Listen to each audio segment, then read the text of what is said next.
Hello, and welcome to this eSchool News webcast.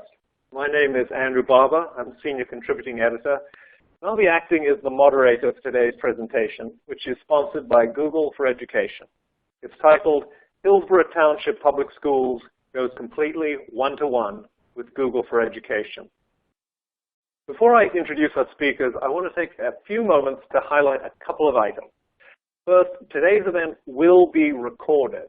In a couple of days, you'll receive an email from us containing a link to the recorded event, and in that same email, you'll also be able to download a PDF of the presentation. And second, please do ask questions. Don't feel as if you have to wait until the very end. At any time during the presentation, if you have a question, just type it into the Q&A box on your console and hit the Submit button.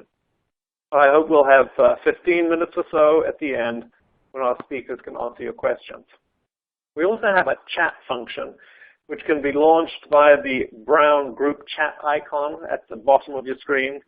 Use chat to talk among yourselves or to contact me or the eSchool News team with any technical issues or any other concerns.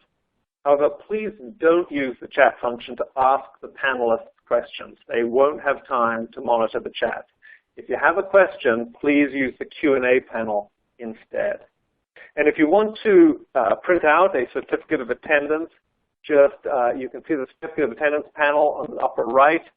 Just click on the gold star and red ribbon that appears there, and you'll be able to print that out. With that out of the way, let me introduce our speakers. Brent Sava is Google's Education Program Manager for small to mid-sized districts in the Southeast. He works as a partner for districts looking to use Google's collaborative resources to impact the way students and teachers communicate and learn in today's world. His career in education began as a Title I elementary teacher in Metro Atlanta, and from there he moved to New York to work as a digital resource consultant for Pearson Education. Our second speaker, Joel Handler, is Director of Technology at Hillsborough Township Public Schools in New Jersey. He has 2 master's degrees, one in computer science and another in educational administration from Rutgers University. He's presented at several New Jersey venues, including the New York, New Jersey Google App Summit and ISTE 2012. Under his leadership, the district has made great strides in integrating technology to help transform both how instruction is delivered and how students learn. The meat of our webinar today will be divided into 2 parts. First, Brent will provide an overview of the Google solutions and tools that are available to schools, and then Joel will share his experiences using those tools in Hillsborough Township Public Schools. Without further ado, let me turn it over to our speakers. Welcome, Brent and Joel. It's an honor to have you here today. Brent, why don't you lead us off? Great, thank you so very much. Again, first and foremost, we appreciate everyone who is chiming in today. It's exciting, as Google for Education continues to grow, we're just really humbled and flattered by the number of folks who continue to be interested in our solution. With that being said, I kind of want to start off with a number, a percent that we focus on a lot on the Google for Education team. You'll often hear us talk about the fact that for us it's not really about devices, it goes beyond that. And I think this statistic really is kind of where our team is rooted. So I want you to take just 3 seconds to think about 60% and what that percent might be.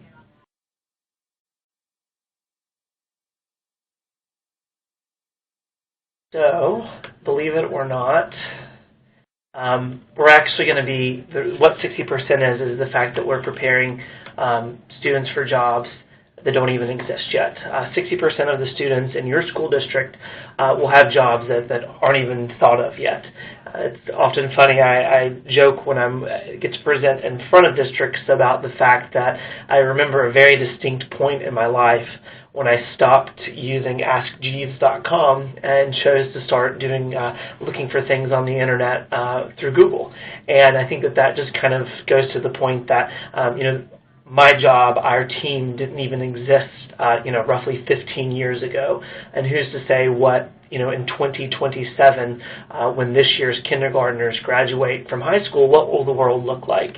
And so that's really our charge. That's really our mission. What do we do as a company who is rooted in collaborative working and teamwork and critical thinking? How do we take what we understand about the world today and better help school districts equip their students to prepare for their futures? So Google's mission at large is really, about open technology to improve learning. I guess above that, that's more so rooted in our Google for Education vision, but Google at large is really simply to provide the world's information in an easy and understandable way. So when you boil it down to the Google for Education team specifically, we really just want to use technology to make learning available anytime, anywhere. And if you do, any number of searches, you can see from very small districts throughout the United States who have really improved what their learning experience looks like, even to the country of Malaysia, where 100,000 students all have 3G-enabled Chromebooks and are able to collaborate with one another anytime, anywhere. And so that's really, the world, the web is our classroom. How do we make that a possibility for students to go and learn on? So kind of to understand our vision and where we come from before we get down to the sheer mechanics, it's really about 4 kind of areas for our team: empowerment, choice, teamwork, and scalability. And as you can see here, a quote from one of our users. Google's all about focusing on the user first and empathizing with the user. And as you can see here, going Google really means going beyond the classroom walls. Openness, curiosity, working together. Some of you may have seen, what comes to mind about curiosity is just recently, last week actually, at our I.O., we announced Google Expeditions, which I won't get into that during this webinar, but I encourage you to Google Expeditions and see what it really looks like and where our team is going in terms of bringing curiosity into the classroom. But back to our vision. First and foremost, it's about empowerment. Obviously, our world is full of a variety of resources and information and limitless knowledge. And so how do we empower teachers to get that content in the hands of students? But on the flip side of that, how do we also enable students to, in today's day and age, bring just as much knowledge sometimes as the educator into the classroom? And how do we, through devices and through our platform, enable teachers and students and for the learning experience to be even more empowered? From there, it's about choice, and we've already made this point, I believe, but it's really about anytime, anywhere learning. If you haven't had the opportunity, I know that there are some folks on the call who are probably very familiar with the Google platform, but for those of you who might not be, I think you'll be surprised to know that going Google in terms of Google Apps for Education, Google Classroom, the experience is very seamless no matter what device you are on.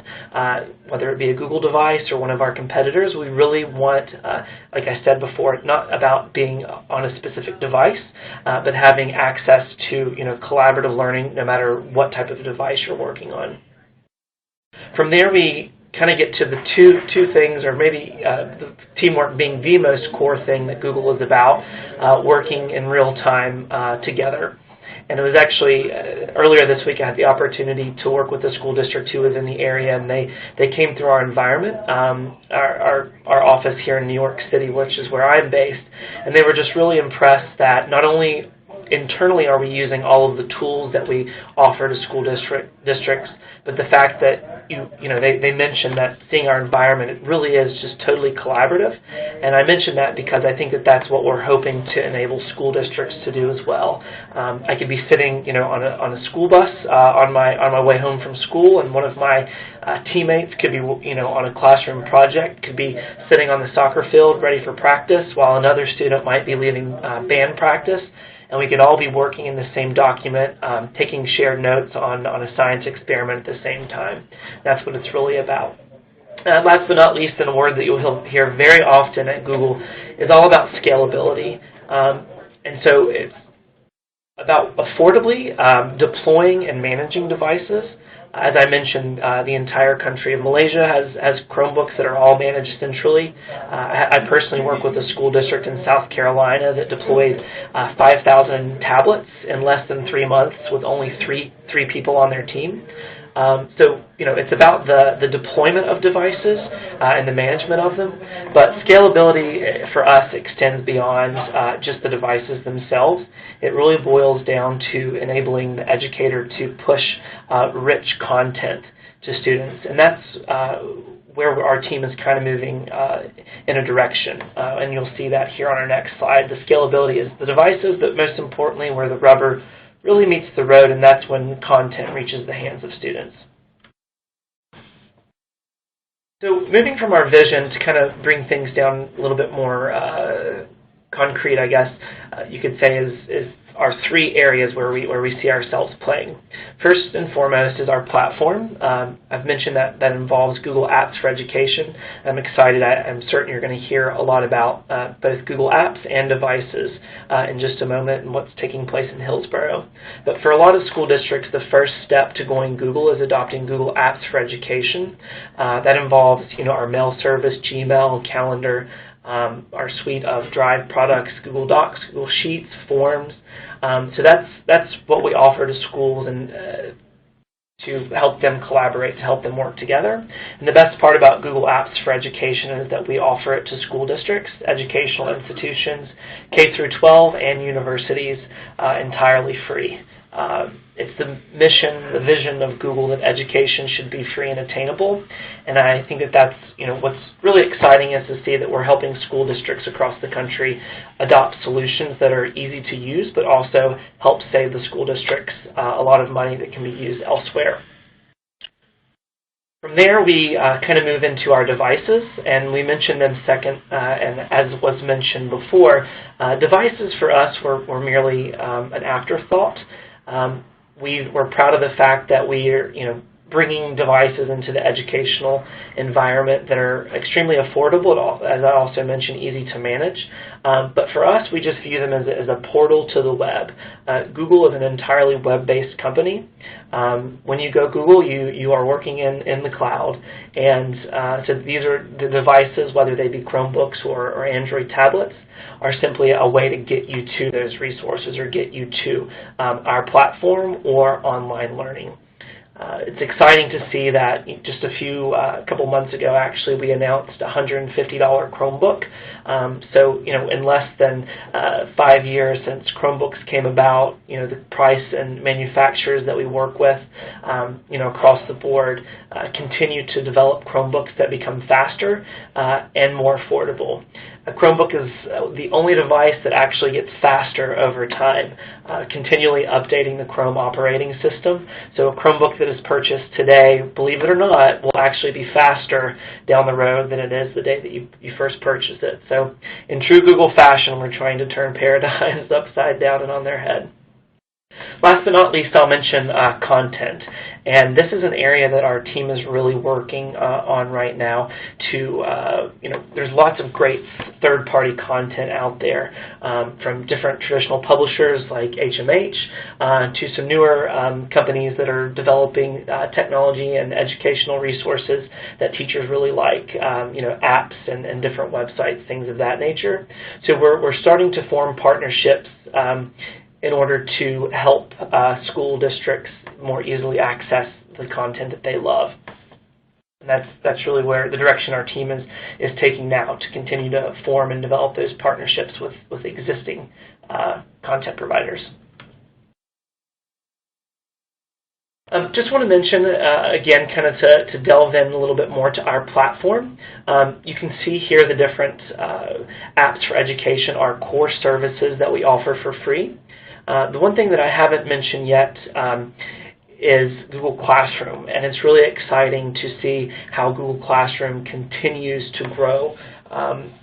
We launched it less than a year ago, and the amount of users that we have consistently using Google Classroom has surpassed all of our expectations, and very exciting that Google as a company is now creating apps that are specific to education. Google Classroom is the first app that the company has created specifically for education, and we're excited to see how it continues to grow. And the one thing that I will say with Classroom and any of our products is we truly listen to customer feedback, to what our users are saying. So in any of our solutions, if you see the Send Feedback button in the bottom right-hand corner of the applications that you might be using, I can assure you that the person who is in charge of Google Classroom sits across the street from me here in New York City and reads every piece of feedback is submitted, and the team is constantly reiterating what might take place within the next 3 months, 6 months, a year in order to meet what users need. With that being said, we have over 40 million users throughout the world who are currently have adopted Google Apps for Education, almost half of the United schools in the United States. And again, the best part about Google Apps for Education is that it is at no cost to educational institutions. To delve a little bit into Chromebooks, mention just a few things. One of the most common misconceptions about Google devices, and I even have some of my friends, when they see my Chromebook lying around, oh wow, I didn't realize that HP is who made Chromebooks. And believe it or not, all types of different manufacturers, Samsung, Lenovo, HP, just to name a few, make Chromebooks. The same thing for Android tablets. It's not just one device with lots of different shapes and sizes to suit needs the specific needs that a district might have. From there, just to kind of also mention, getting to lessons quickly. Chromebooks boot up in less than 8 seconds. You're on the web in no time. The same experience, a student can log on to a Chromebook in Classroom A, walk into a different building, Classroom B, pick up a different Chromebook, and have the same exact experience, because the hardest thing, I think, for certain people to understand is that in adopting Google technology, it's all about a user, not a device. So I'm going to have the same user experience no matter where I am, because my experience exists in the web and is associated with my user account. They're easy to share, they're safe and secure, all updates are pushed from Google automatically, and again, it's a web-based management. So again, a school district, a tech director, or a tech department can update and push out settings to Chromebook all from one location. To mention our tablets, again, I've kind of already talked about the scalability of deploying both devices and content. But yeah, deploying devices easily through bumping capabilities. That's network settings, user information, and password settings. We have an online store where teachers and educators can go to discover rich content from a number of publishers, and then easily deliver that content through the web to the devices. So I, as a teacher, could on a Sunday evening go to our Google Play for Education store, decide that I want all of my students to have Class Dojo when they arrive and pick up their tablet on Monday morning. With a click of a few buttons, that app will automatically push to those devices. That's what the delivery piece is all about. I briefly mentioned how easy it is to deploy tablets. You simply bump our Google for Education tablets together. They have a near-field communication device in them that allows the easy transfer of information from the management tablet to the user tablets. Another really unique thing about Google for Education tablets is the ability to share the tablets for up to 5 users on each tablet. So again, the whole mantra that education should be attainable. When you divide the cost of one tablet out amongst 5 unique user experiences, it really drives down the cost. And I'm sure it will be mentioned here soon, but it's awesome to see some of the things that are taking place with tablets in education, especially in the younger classrooms where students are much more tactile.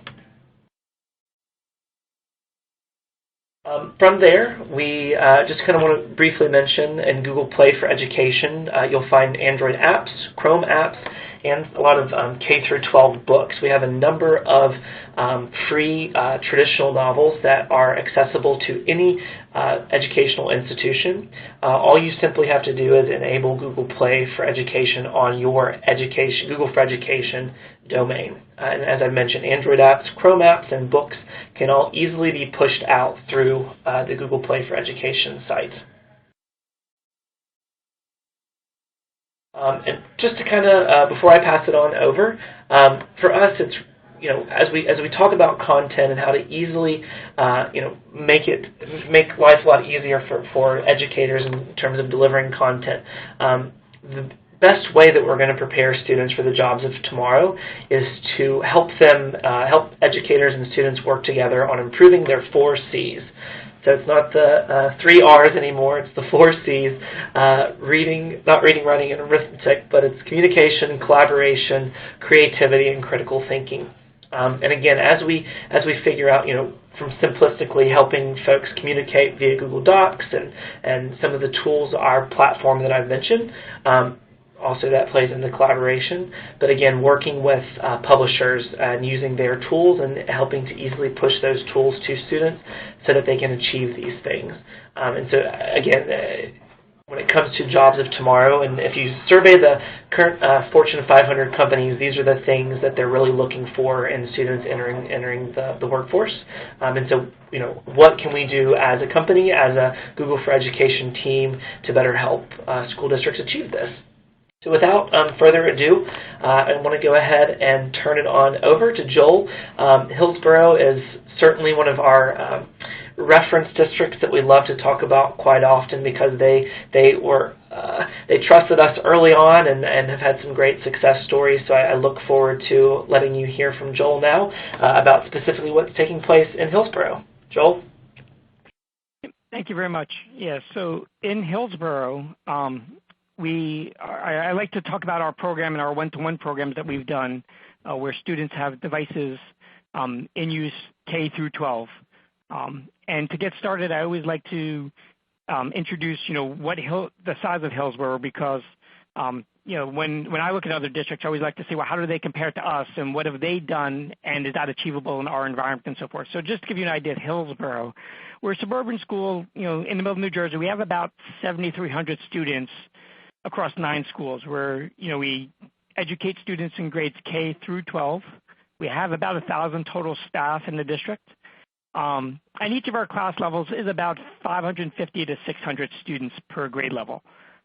We have 6 elementary schools, small, community schools, and we have a larger intermediate school with grades 5, 6, about 1,200 students. We have a middle school, which is a 7-8 school with another 1,200 students, and we have one very large high school of about 2,400 students. So that gives you an idea of who we are and, the size and scope of what we're dealing with here in Hillsborough.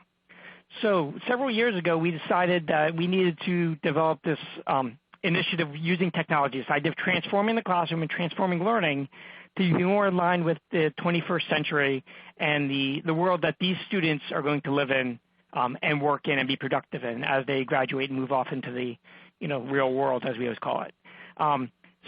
So about 4 or 5 years ago, we sat down and we said we need a vision of what's happening and why we're doing what we're doing. And then we were going to develop goals based on that. Then we set achievable timelines.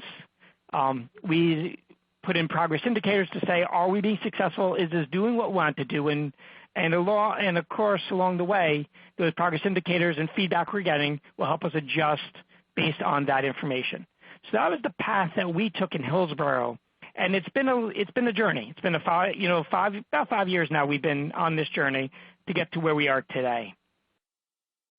So the first thing we did was we said, why are we doing this? What is our ideas here? And we said, well, there are benefits to this idea of the digital world.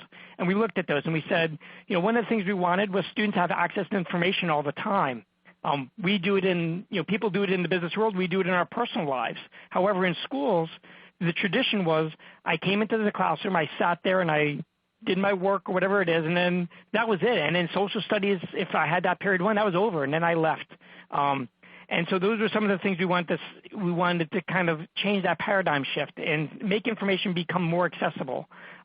We wanted to differentiate that so that it wasn't always the same content being given to all students, but depending on their skill set and their level and where they're at, we need to differentiate that. And that is not just a technology thing, but just in education across the board. We wanted to have our students more prepared for the 21st century, and some of the things that we talked about earlier with this concept of collaboration and working together really hit home with us in Hillsborough. So taking all that into account, we developed this idea of vision statements of what we wanted to see our district take on. And we wanted this idea of this culture shift where technology becomes part of the everyday norm. And I always like to talk about how when you walk into schools and you turn the lights on, you don't get excited about it. It's kind of, it's just there. It's expected. It's part of every day. Nobody goes, woo, not at least here in this, in the United States in this area. The same thing with, internet technologies. When students would leave schools, they had, and this is going back 4 or 5 years ago, they had access to the internet at home. They had smartphones even at that time. They had all kinds of web-based technologies. Yet when they came into schools, they didn't use them that often. We had computer labs like most schools did, but it was just this special thing. It wasn't part of the everyday where, I always like to say when people get up, nobody gets excited about using their cell phone anymore. They just do. They just use it, and it's just expected. And that's what we wanted to see, that technology is part of the everyday norm. And I love this picture here because it kind of really exemplifies what it's like in Hillsborough. People just use technology. They're not sitting behind the computers all the time, kind of not talking, not collaborating, but instead they're using the technology as though it's a piece of paper. It's nothing different. It's just part of the norm. And then this other concept was we wanted the vision of transforming the classroom and the way students learn, from everybody sitting in rows listening to the teacher at the front of the room lecture to them for 40 minutes, to this concept of it's a very dynamic room. And a great example is we had a visitor come and look at our schools, and he called our classrooms organized chaos. You walk into these rooms, and it feels like almost some of these rooms, it looks like a startup culture. You have kids sitting over in that corner working together, and you have some other kids sitting over there on top of the radiator, some other kids sitting under desks over there, and there's some kids on the beanbag chair in that corner, all working, all engaged, all productive. Yet it's kind of like if you looked at it and you didn't be in the environment, you'd be like, this is crazy. And then you go in the environment, you hear the conversations happening, you're like, wow, they're really engaged. So and then finally, to set the stage, we set 3 technology goals. And this has been the foundation of everything we've done with technology. Anytime we make a technology decision, whether we go with a Google product or we look at, online resources and so forth, we always say, how does this product or this technology resource address these 3 technology goals? And the first one is this concept of asynchronous learning. And I alluded to this a little before, the idea that students learn best when it's appropriate for them. So many of us have schools that are based on a bell schedule. And my high school is a great example. Kids come in at 7:30 in the morning, and some of them have Algebra 1 at 7:30 in the morning, and they're sitting there, still kind of waking up from the morning, and they're trying to learn a very, hard concept such as algebra. Most people, that is not the most opportune time to learn that. However, because of bell schedules, that's when those students are in that class. So by creating these resources and using resources that are available any time for the students, they can now access that information later on through asynchronous learning tools such as web tools and so forth. And now it becomes that the student can access that, can learn at a time that's appropriate for them. The second goal was globalizing the curriculum, and that is this idea of breaking down the classroom walls. So we're looking at virtual museum trips, connecting with other experts around the world, classrooms connecting with other classrooms. A great example was we partnered with the Wilson School out in Pennsylvania, and we had students in our calculus class here working through Google Hangouts with students there on a collaborative project. So this was, and it was very interesting because you walked into our school library, and that's where they decided to do the project because the kids could scatter out a little bit better. And you walk in there and you hear all this chatter and all this stuff, and you're like, this is a library. It tends to be quiet, right? And you look around and you see all these kids kind of engrossed in their laptops. It was 2 kids partnered together here with 2 students over there. And they were just working, and it was so phenomenal how they were solving problems remotely in real time together. So these are the ideas of globalizing the curriculum. And then finally, what I always feel is the foundation and probably one of the most important of our technology goals is this idea of the creation, collaboration, and publication of digital content, and especially an emphasis on that idea of collaboration.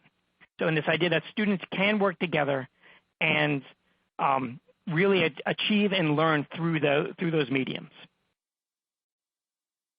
So moving along, several years ago we decided to move forward with this idea of transforming our learning environment through digital technologies, and we built the environment. We put in ubiquitous wireless throughout the schools because we said right off the bat, if we start putting this in place in pilot areas, yet it's not reliable, or it only works in this corner of the room when the teacher is standing at this angle at this time of the day, we all know that, it just doesn't happen. The teachers, if it's not easy and it's not there, they just won't use it. It's got to be convenient. So we put in ubiquitous wireless everywhere. We put in projectors and sound field systems in every room. We didn't go in, before this, we used to look at, well, some teachers can get it, because we can only afford a few here and there. And we said that wasn't the model we wanted. We wanted to know that no matter what room that teacher went into, they knew they had a consistent environment, something they can rely on, something they knew how to use. So we did that across the board. And then we started looking at this idea of one-to-one technologies. And we initially started with one-to-one technologies for all of our teachers. We said if we expect our students to be able to use this on a regular basis, they're being guided by their teachers, so the teachers need to be comfortable. So we started with one-to-one technologies for all of our teachers and our administration, and the expectation became to use it. And then we started looking at one-to-one programs in our upper grades in grades 5 through 12. Around that same time in 2009, that was around 2012, but around 2009 we started using Google Apps. And we looked at it, initially it was all about the collaboration. It was, it wasn't the main thing we were going to use, but it was, look at this, multiple students can work on the same document at the same time, and again, this is going back to 2009. It was like, wow, that was like an eye-opener. That was just amazing that you can have two students sitting there, and we first started seeing it used, it was incredible in the computer labs. Kids would go down and teachers would be in the back of the room, editing students' papers while they were working. And that was kind of like our first little tiny footsteps foray into it. And that kind of what sold us on, hey, this is a great thing. And we kind of worked with it. And around 2012, the same time we started exploring these one-to-one technologies, we basically hit the idea that we got to about 50 or 60% adoption within our district. Students were using it at home. That was the time of USB drives coming back and forth. And people started saying, hey, this is kind of like a virtual USB drive. Hey, if I work on this in school on Google Apps and I go home, it's the same exact environment. So at that point, it really kind of solidified us that this was the right way to go, and we kind of transformed our district to saying our core office solution suite was going to be the Google Apps suite. And the main reasons, anytime, anywhere access, it was device agnostic, especially at that time when we were using multiple types of devices, and it still is today. And of course, they talked about earlier, the price point is very nice. That it's low overhead costs, and the solution itself is free. So our journey to get to where we are today. So in 2011 and 12, we started with a very small pilot. We looked at just 4 classes with one-to-one technologies, giving the students in those 4 classes, 2 at our middle school, 2 at our high school, these devices, and said, we're going to have you guys working with these devices all the time. We're going to see how this works. And that was our first foray into one-to-one technologies. And we were really excited about the results of that. We saw some great things. We saw students being much more organized. We saw students more engaged. And so those are kind of like, wow, that's working. Now let's really look at this. And now that we know we've tested it and we've tried it and it seems to be effective, let's try it on a larger scale. So in 2012-13, we moved to 10% of our student population in grades 5 through 12. And that year it was 5th grade, it was 7th grade, and it was high school students in certain classes. And when we piloted it, we didn't look for our most tech-savvy teachers. We didn't ask for teachers to say, we didn't go around and pick the teachers, I should say, and say, hey, you're really tech-savvy, we're going to have you try this. Instead, we looked for volunteer teachers. We looked for teachers who were very innovative, teachers who were interested in trying new things, teachers that other teachers looked to and said, that teacher down the hall, I know that teacher's a great teacher and I admire what they do all the time. Those are the teachers we chose or we asked for volunteers from and used in part of our pilots. And that was very strategic on our part because what we saw was the other teachers looked to them and said, hey, if they can do it, I can do it. We knew early on if we chose our very tech-savvy teachers, you get the opposite effect. You would get, of course they can do it. They know everything about technology. They've been going to the labs all the time since we had computer labs. I can't do it. So that's why we were very strategic in the teachers who were part of the pilot. So that year was I like to say, our really core year. That was the year that we truly piloted. We really saw some great benefits. We started parent advisory groups that were involved in the one-to-one. We formed student advisory groups. We collected feedback from the teachers. That really kind of solidified for us that one-to-one was the right way to go. So moving into the last school year, 2013-14, we scaled up to 20%. And the goal there was to see now what will work and what won't work in a one-to-one environment. What do we need to do to be ready for a full-scale one-to-one, which going into this current school year that we're finishing up here now, 2014-15, we went complete one-to-one in all students in grades 5 through 12, about 4,600 students, every one of them having a Chromebook issued to them. Going down to K-4, around the same time, we weren't looking per se at one-to-one, but we were looking at increasing our growth in technology. And so we started with Chromebooks in grades 3 and 4, increasing the number of carts because we're a park district. We also saw the need for technology across the board. And so we started looking at, grades 3 to 4, let's increase the accessibility of technology and making it much more available for them. Around 2013-14, we started partnering with Google, and at that point, we became one of the pilot districts looking at the Nexus program, where we got a one-to-one program going for all students in grades K through 4. So at the point going into this school year, in this current school year that we're in, we're a complete one-to-one district where every student in grades K through 4 has a Nexus tablet.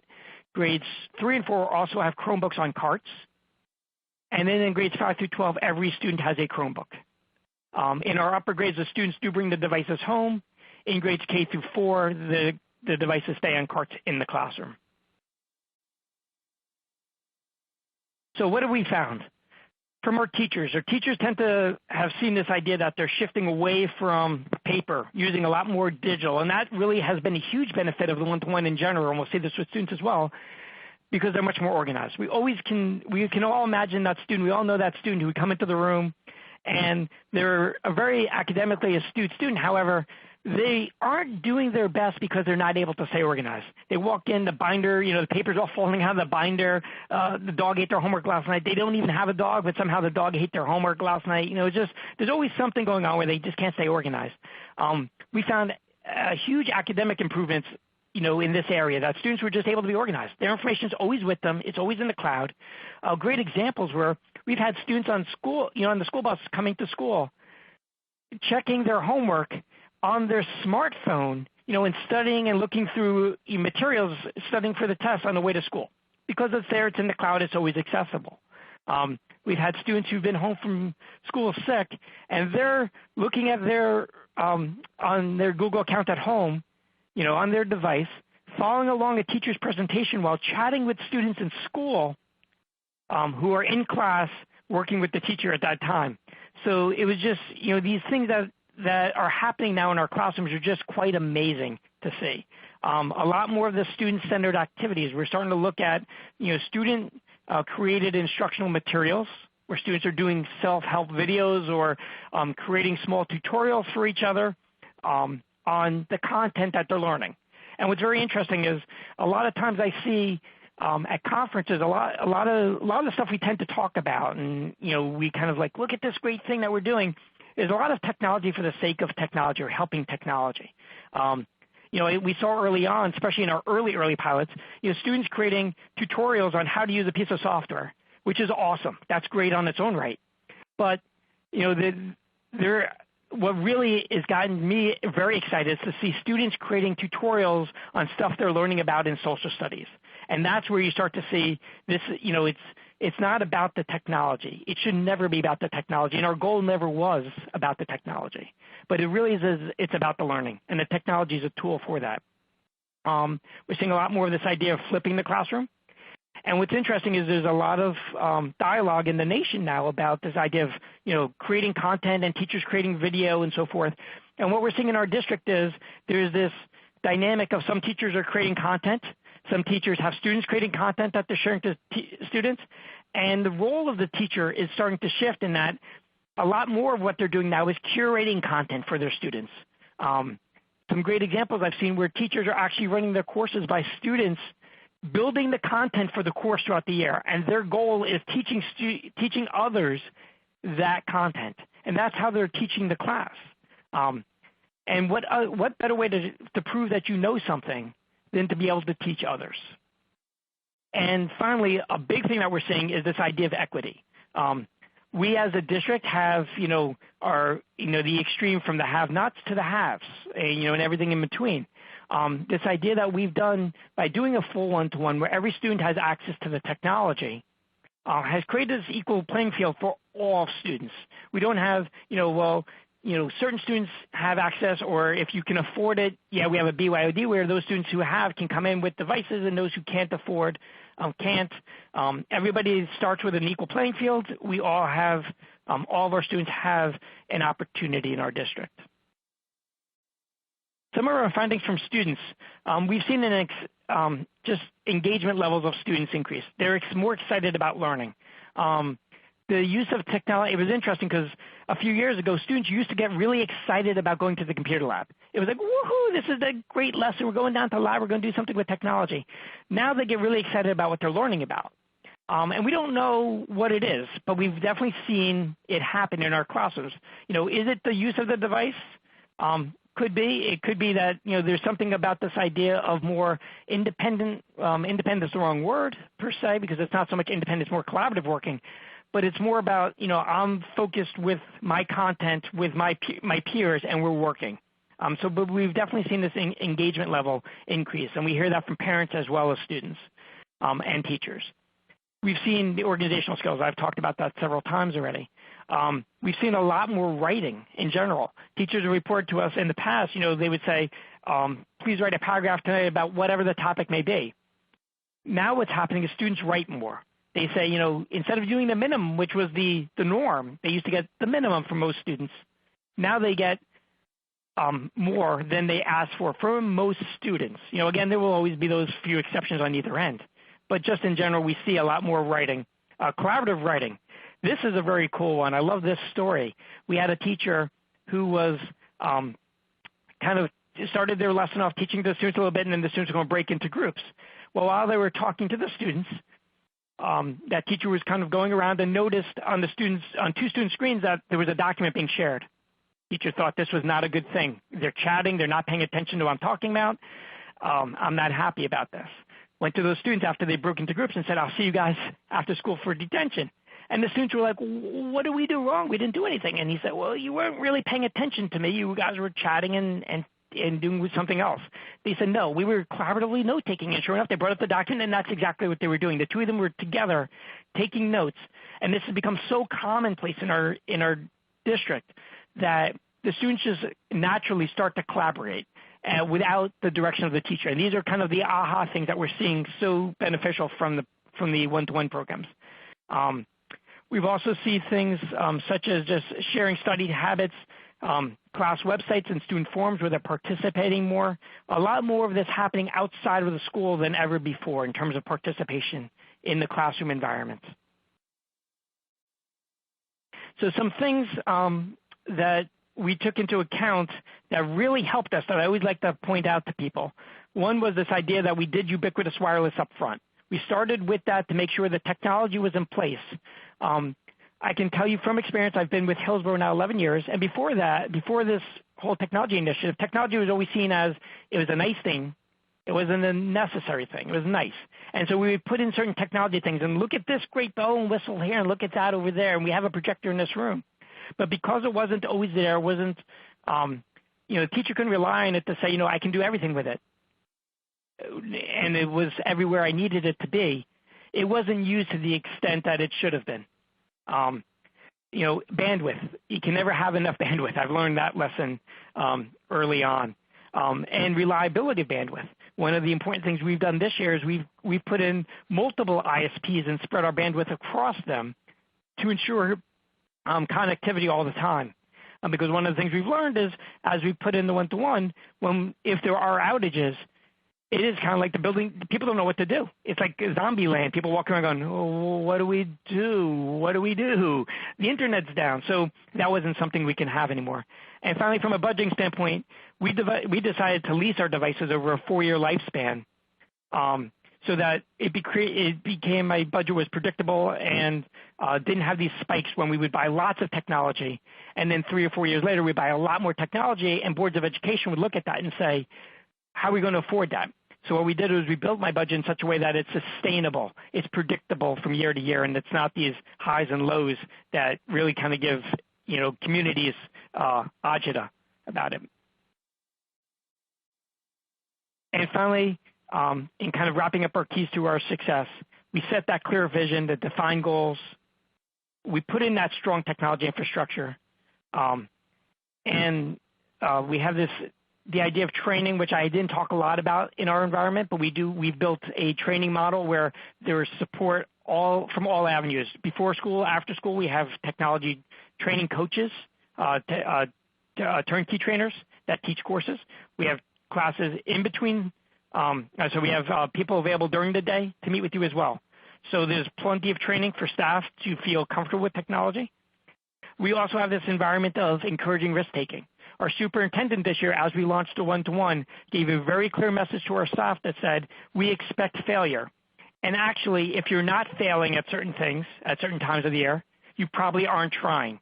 So we expect failure, and there is no negative consequences to failing as long as you're trying. So, and to pretty much to wrap up, I think at this point, we'll move into some Q&A. So Brent, all right. Well, thank you so much, Joel. So that's terrific. Thank you for sharing your experiences going one-to-one in the Hillsborough schools. It sounds as if you have a very big success story on your hands there. We still have about 15 minutes remaining for questions. We received an awful lot of questions, so if we don't get to yours, I'd encourage you to go to the following address, and google.com/edu/contact. And there you can fill out a form, and someone from Google will get back to you with answers to your questions if we don't get to them today. But in the meantime, why don't we get to the first one? And Joel, why don't we start with you, and perhaps, Brent, you might want to chime in too afterwards. But the first question is how long does it take to get the Chromebooks ready to distribute to the students? How much stuff do they have to download or whatever? What does it take? I mean, for us, we gave the Chromebooks out to the students in the box when we started our one-to-one this year, and just said, the Chromebooks, what's really nice about them is you just turn them on and they're there. They download the updates in the background. There was nothing to really launching them. Inventory more than anything else. That's really the time-consuming part. But in terms of the operating system, for us, it was just power them on, log in with your Google account, go. Yeah, Joel, did you all use when you worked with one of our partners? Did you have them set up some stuff on the back end, or did you do that in house and then give to the students? So we did learn. So in our early pilots, we got the devices in and we enrolled each one, which worked for us up until about 400 devices. We were able to sustain it in our size district. When we went to the full rollout this year, where we got 4,600 devices, we did buy them pre-enrolled so that we didn't have to go through the enrollment process. That was the only IT side of things that had to happen, was really that idea of enrolling them in our HTTPS.us domain.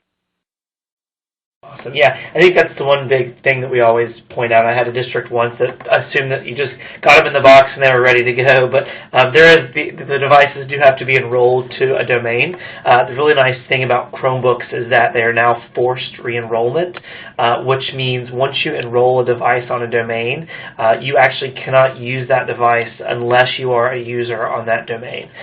So I guess to answer a little bit further, there is an enrollment that's required that can either be done manually by the school district, or our partners do pair up with school districts in many cases to help streamline that process even more. Great. All right, well, thank you for clarifying that. Coming back to you, Joel, how do you deal with students You talked about equity at one point, but how do you deal with students who do not have access to wireless or internet at home? What's the impact of that? So much of our community does have wireless at home, and we live in in central New Jersey. Internet access is pretty prevalent around. So we do have in New Jersey there's a program, I think it's nationally actually. Students who are on free and reduced lunch have the ability to get very discounted internet service from the local cable providers. So we've offered we've offered that option. We don't pay for it, but we offered that to a lot of those students. Most of them have taken that up. We also have just in the local community using the public library, school Wi-Fi services. So that's how most of them have gotten it. We've had very, very few students at this point who don't have access in some form or another at home is what we found at this point. And especially just discounted internet access. Okay, great. Brent, you cover schools throughout the Southeast. What is your experience in school in areas that don't have the kind of access that maybe Joel's district does? What happens in school districts with poorer coverage where the students live? We give them all Google Fiber. I'm just kidding. Hopefully one day that'll be the case. I actually had a school district. I don't know if anyone on the line has ever heard of Project Loon, but it's where we send these balloons up in the air with Wi-Fi. It's not taking place in the U.S. yet, but maybe that'll be the case one day. No, but in all seriousness, I know a lot of school districts have worked with their local cable provider to bring in that internet service for students who qualify for it. I think it's $10 a month, and we have examples of that with a number of internet providers throughout the country where districts have worked with their providers to do that. Everything across the board from churches and local businesses providing Wi-Fi to students, and the school has worked with their community to encourage that. I even have a school district who is actually taking school buses with Wi-Fi hotspots and putting them out in areas throughout their community that they know students need internet access. So it's really across the board. Great. All right, I'm going to come back to Joel right now with another question. What are the issues, or have you had any issues with devices breaking when students take them home, and what kind of policy do you have in place to cover that? What systems do you have in place? Yeah. So what we found is as the students bring them home, that's when damage does increase significantly. We have loaner devices in the schools. So what is the great thing about, because the Chromebooks are what we use in our upper grades where the students bring them home, I'll go through the whole process. If a student breaks it for whatever reason, when they come into school, the first thing they'll do is they'll go to our tech hub, they'll get a loaner device. This way the student can go right back to class. They can get just log into that loaner device. They're completely immersed back in their educational environment. Everything's the same, and they don't have to worry about it, missing school, missing classwork, anything like that. Everything's there. It's all stored in the cloud. And that was our number one goal, is to make sure the technology does not impact the learning environment. And then moving from there, we assess the damages. Depending on the type of damages, we do offer the parents a protection plan that they can opt into to help offset any cost that might be caused by the damages. One thing I will tell you, one thing that we did do in our district that was something that we learned from, when we did the pilots, we gave the devices out with cases, with bags, and protective cases. When we did the full one-to-one, and to be cost-conscious, working our board, we decided we were going to forego cases and ask parents to get cases, get backpacks and so forth. That was a mistake on our part. We've seen damage rates higher because of that. So I would recommend anybody looking to do this, do kind of take into account that you do need some sort of protective case to give with the device at the time of deployment. Okay. Now, Joel, it really does sound as if you've had a tremendous amount of success in Hillsborough implementing a one-to-one program. One of the audience members wanted to know, how tech-savvy are your superintendent and building principals, and how important is it that they are savvy about the technology? I mean, how important is their role in getting something like this off the ground? That's a dangerous one to answer, because if I say they're not so tech savvy, I'm going to get some yelling. No, no. But the reality is, my administrative staff here, I have a few staff who are who are decently tech savvy. I'd say a few of my principals, my superintendent could be, but at the same time, I have some who are not tech savvy at all. But the reality is, there's a commitment. That's the most important part. There's a commitment to using it. There's a commitment to, when we started, like I said, 4 years ago with staff, or 3 years ago with staff all getting laptops, our administrative staff were right in there at the same mix. Everyone got them. There was an expectation to use them. When we have administrative meetings, everyone brings their laptop. And what's very interesting, when new administrators come onto the district, the first meeting they go to is like, everyone has a laptop. Oh, wait, I guess I should have brought my laptop. And the answer is yes. Everyone should have it. You should be using it. Over the years, I can tell you, go back 3 years ago, not everyone was as tech comfortable as they are now. And not everyone truly is tech comfortable, but there's an understanding that we're going to try and we're going to use it. And if you need support, there are people to support it. So that would be the answer to that. Okay. Right now, for the next question, I'm not sure, Joel, whether it's better to go to you or to Brent. So we'll start with Brent, and he can kick it over to Joel if it's not appropriate. But I have a question from someone who's a math teacher who's interested in using Google Classroom and wanted to know whether Classroom can handle documents that involve little text and lots of mathematical equations and diagrams. I'll give the politically correct, I guess, response. Joel might have much more experience. I know that science and mathematics is one of the areas that we continue to grow in. I know that there are some teachers who have figured out some innovative ways, like the superscript and the subscript and things of that nature. But off the top of my head, I don't have an example of a teacher who's done that. Specifically what you're asking for. Joel, have you seen anything relative to that? So it's interesting. I will say, in terms of all the subject areas, and this is kind of alluding to math, that math has been the weakest in terms of adoption. However, we've seen some very innovative. I gave that example earlier of the one teacher, the calculus teacher, doing the globalizing curriculum lesson where the students were actually participating in Google Hangout with that. But something very interesting that we saw, and this is only a week ago that we saw this, was we were very big on the idea of getting a touchscreen device moving into this year. We knew touch was going to become a very common thing, and though going into this school year, there was very few touch devices. There are a lot more Google Chrome touch devices now available. But what we saw was students are starting to use Google Draw and touch significantly more now. And what's really interesting, our devices are traditional laptops. So they have a touch screen, and what the students were doing, they'd actually flip the device around and put the screen so it's flat down on the counter with the keyboard kind of sitting up. And then they're actually taking out stylus pens and using it to draw on. And that's actually what they were using for, and that would go exactly to the question here, where the students were doing that on a Google drawing, and then in this case, they were actually not doing it with Google Classroom. They were using Nearpod to push back a Nearpod drawing to the teacher.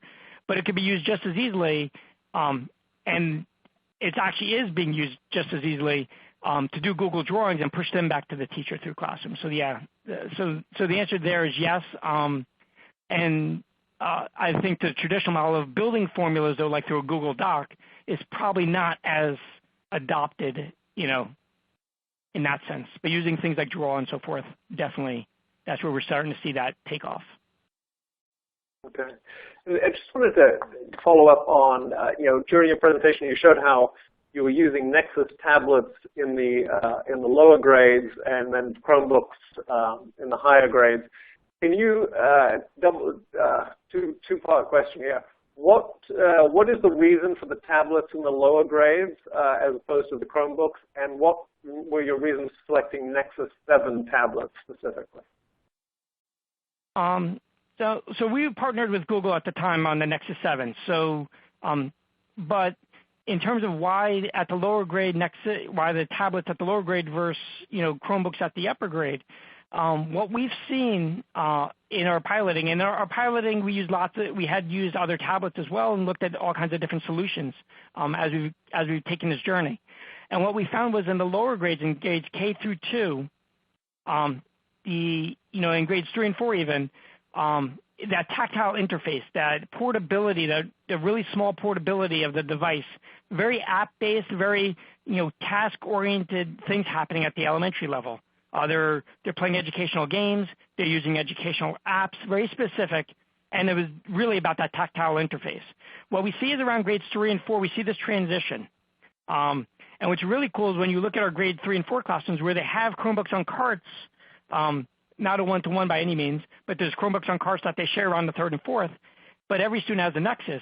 You see these very interesting groups where the students will get up, and the 3 of us might be working together, and 2 of us go get Nexus tablets because we're doing research, we're looking at things, we're maybe drawing, and then one student gets the Chromebook, or 1 or 2 students, because they're working on a document. And what we start to see is around the grade 4 in our district, all of a sudden, that's where the Chromebook really starts to become the real sweet spot and moving up in the grade, where at that point you start to want a multi-application device so I can bring up multiple windows at one time and do several things at once. I want the keyboard because I'm doing a lot more typing, I'm doing a lot more writing and so forth.